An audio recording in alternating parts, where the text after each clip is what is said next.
At IQ, the or the 0 YQ UI circumflex letter BCAOI circumflex E grov C cedilla E grov in tilde. E cyrillic letter 4B5 O stroke A amount A tilde symbol 324 EQ letter 3 F8 E grov in tilde R. Ningyu knew all of this was just for her, tears brimming. She dodged Wei Chan's hands, hoping he could just make it through this challenge. The buttons of her Xing kept popping open, and Ningyu was already feeling the heat. To keep her boyfriend alive, she had to endure. Her shivering intensified, defenses crashing, just as Wei Chan wanted to dismantle Ningyu's sense of self. From calm and composed to totally losing it, she let out the scream that perfectly captured the essence of his shattered jaw.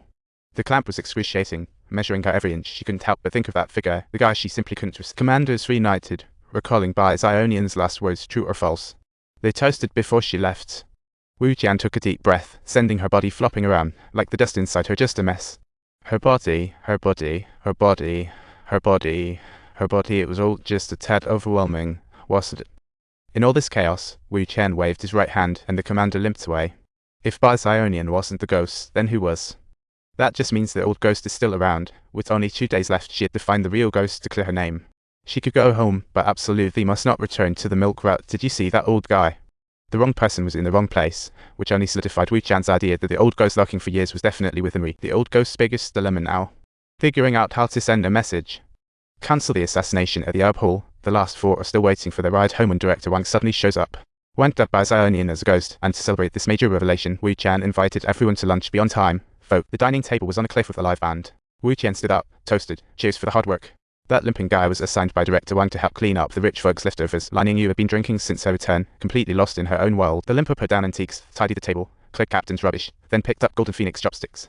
Director Wang kept a hawk eye on her every move, while Ningyu, thoroughly drunk, stood up and almost took it. Outsiders were puzzled by her antics, while she let Ningyu wreak havoc, watching the limping guy make his exit. Thinking about the humiliation from last night, she started to act out, but luckily Gu Xiaomeng was there to rein her. Yet the feast failed to find the old ghost, leaving them frustrated. Wang Jiexing insisted on vigilance. Once found, she had to face punishment.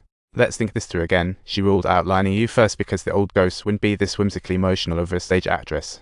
It would make someone seem really weak, and as Golden Phoenix got close to the limping guy, not reacting could be a smart way to dodge the drama. Trying to avoid each other's gazes, Wu Zhiguo and Gu Xiaomeng did their best to keep the tension low. They hadn't seen the old ghost all along, but her gaze was piercing. She was in deep thought. Deep thoughts indeed. Her feelings were as profound as the ocean. These deep feels were something else. The old ghost had been hiding between them all along without a single glimpse. In the middle of the night, chaos erupted. Everyone was summoned to the West Tower where Bai Xionian lay on ice, mood shifting. Vice Officer Bai, wanting to clear her name, was ready to make the ultimate sacrifice. She kept insisting she was framed, and her relationship with the commander boy, that was anything but ordinary. No one could escape this fate. Let's have everyone ask themselves. Your backgrounds definitely aren't stronger than hers. Timid Golden Phoenix started to interrogate the crowd.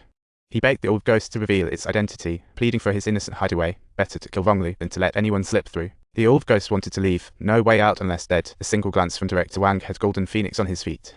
The captain, on good terms with Golden Phoenix, tried to intervene, a gun to the head and all, he couldn't budge an inch. No one knew that Golden Phoenix was always packing heat, which led to some tense moments. Don't mess around. Old Jin, we know your tricks.